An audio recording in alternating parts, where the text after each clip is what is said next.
Uh, you know the drill, all right?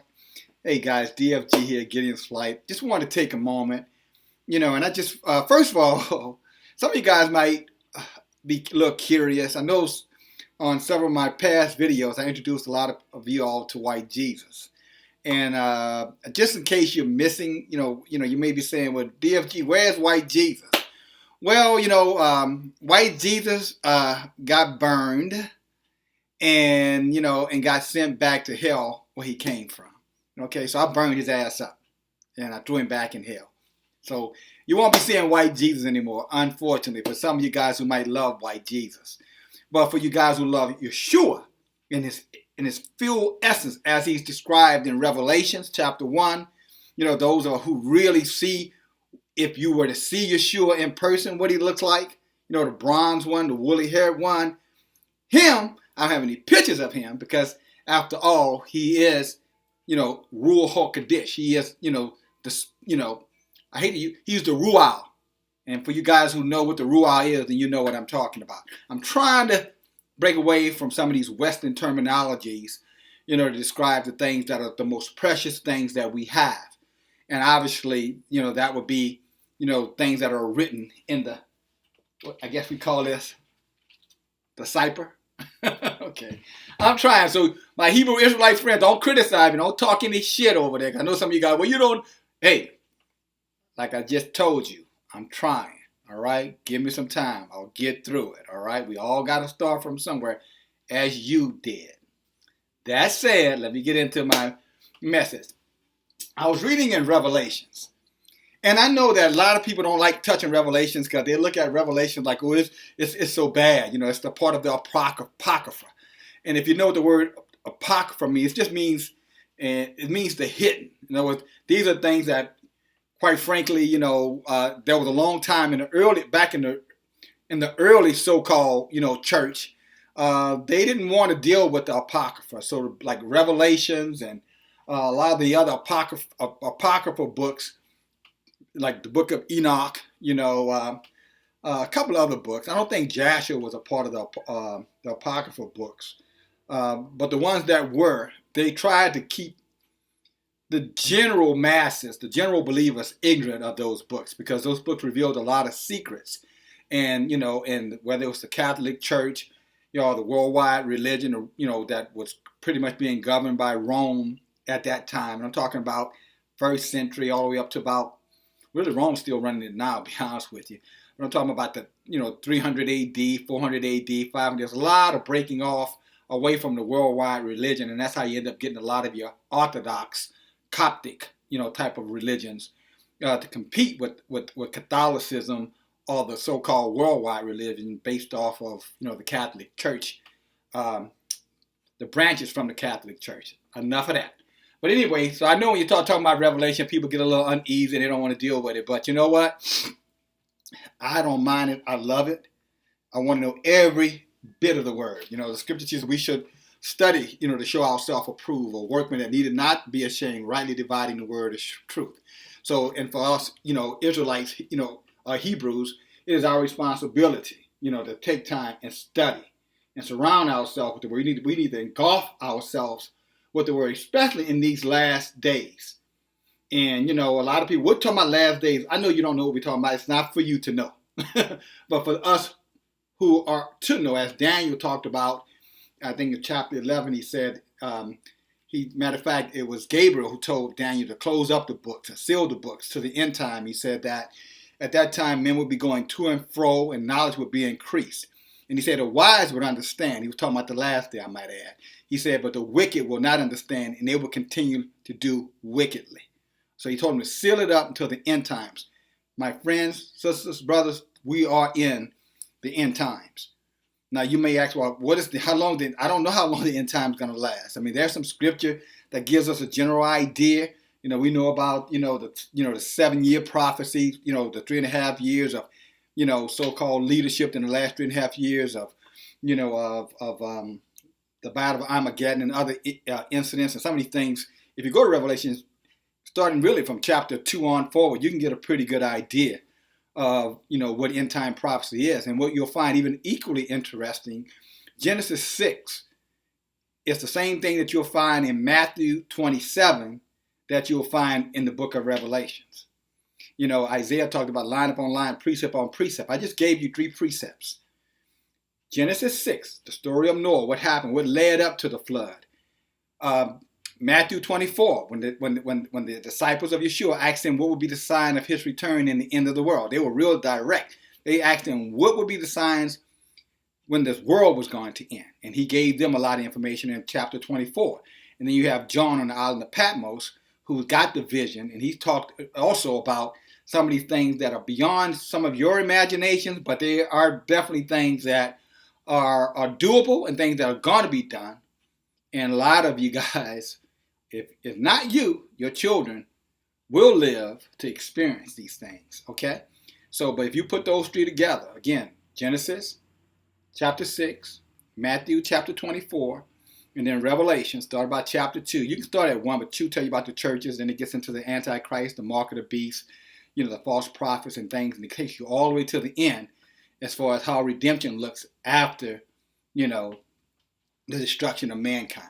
But I'm going to read you a couple of verses right here, and then I'm going to get into something else that I want to share with you, just to give you an idea just how wicked and evil this earth has become. And I can go on and on with giving you examples of that, but I'm going to give you one example, okay? But I'm sure you guys can, you know, I bet anyone who's listening to me right now, if I say in the comment section, give me one example of something that's evil and wicked that you thought you would never live to see, I bet you can put something down there. And I bet you most of the things, you'll find some things, I'm sure, in common, but I bet you'll find some things that you probably didn't think about, but somebody's listening to this video have thought about. So put it in your comments, because I would love to see what you're thinking about. And obviously, you know, if there's something that I think that we can share with the rest of the world, you know, through this platform, you know, we will happily, you know, do so. Okay? But here I'm going to read to you Revelation chapter 18, just a couple of verses. So stay with me, then I'm going to get to my main topic.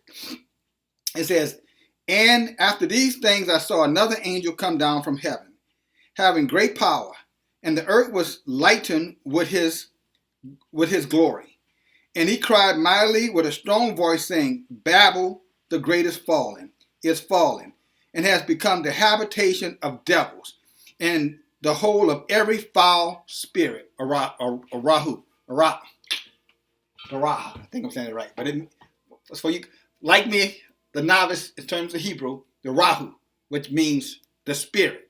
Now he's saying that whatever this place Babylon is, whatever this nation of Babylon, he said they're full of devils. Now he's talking about in the end. And what he means by full of devils means the sons of the evil one, Satan. His sons are going to be all over the place. And I can give you another scripture. If you want to say, you might say, well, who are the sons? Well, go to John 8:44. He'll tell you that what the sons of the devil looks like. And then go to Matthew chapter 13. And I want to say around 30, verse 31, 37, up in that area, you'll see where he's explaining, well, Yeshua is explaining to his disciples a parable that he had stated to them earlier about wheat growing with tares. And then later on, he tells them who were the wheat and who were the tares and what was the wheat field.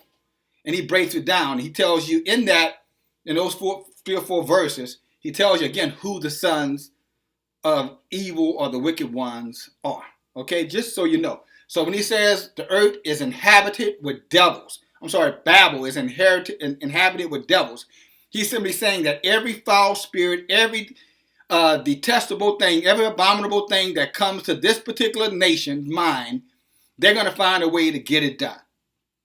Again, he's talking about a nation that every wicked idea that comes to their imagination, no matter how detestable, no matter how abominable, that nation is going to find a way to legitimize it and teach it and influence the young people to embrace it. Now, that nation, in my personal opinion, is where we live. That's just my opinion. Okay? And I'm going to stop right there. And now let me get into the rest of the story. Okay, guys? Thank you for staying with me thus far because, again, you know, I just want to be clear. All right? Now, this is the rest of the story.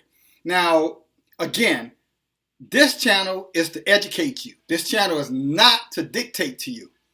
This channel is not to convince you. this channel is, for just to provoke thought for yourself, not to combat me, because I'm not your enemy. Okay, you know what I'm saying? So you don't have to get in my ass, after me. What I mean by that, excuse that demonstration, because I don't like that even implies. But you don't have to get pissed off at me just because I say something that you don't agree with. I appreciate you not agreeing with me, okay? But if you do agree, then I feel most fortunate, because I know then I've been an assistance, I've been a help to you, okay?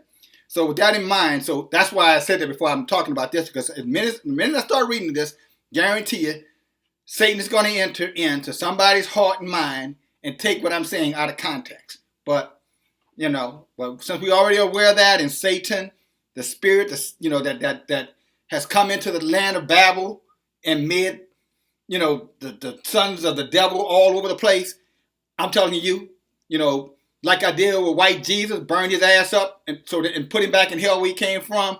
The time will come when your ass will be burned up and you'll go back to where you came from too. I think the scripture called that the lake of fire, Revelations. Okay, stop. All right, see, I'm taking up all my time. That's why I never get these videos finished. I get abruptly cut off because I talk too much. I understand that. At least I try to get too much information in so little time. But this is Planned Parenthood. Planned Parenthood Federation of America will expand telemedicine programs to connect patients with birth control and other services via smartphones. Part of the organization's effort to extend the reach of its health care offerings that Republican policymakers have sought to weaken or destroy. Bullshit, okay? But not bullshit, but that's a diversionary tactic. This ain't got nothing to do with them in Republicans. It's about personal decisions of individuals. Planned Parenthood telemedicine app will be available in all 50 states by next year, up from 27 states in Washington, D.C. currently, officials said Wednesday.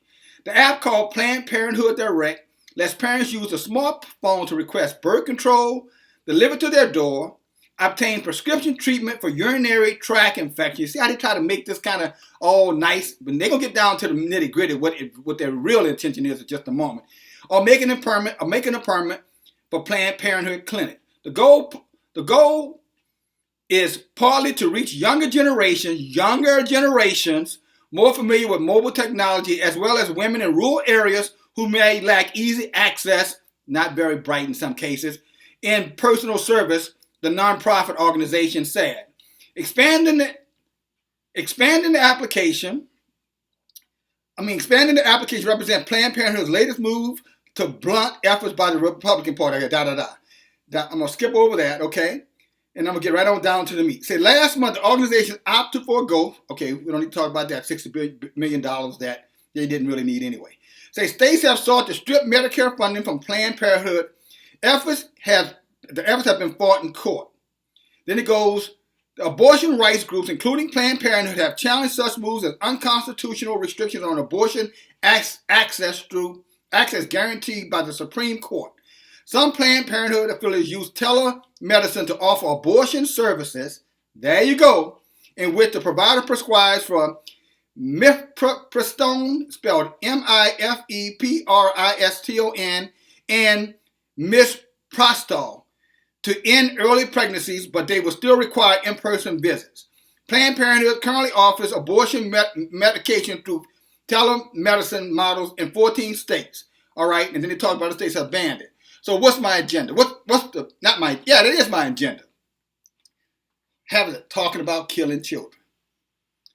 Again, we're not talking about incest here. We're not talking about rape here.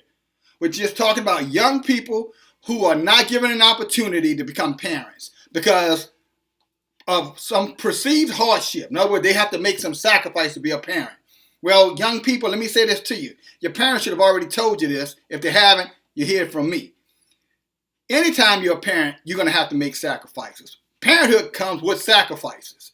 So all this stuff will wait till a later time. That's bullshit. They want your children. And it's interesting, white people in particular, your birth rates are down today. And it's hard for me to understand how you can let Satan deceive you into killing more babies when you're already saying you don't have enough. But that's neither here nor there. Okay? Thank you guys for listening. Talk to you later.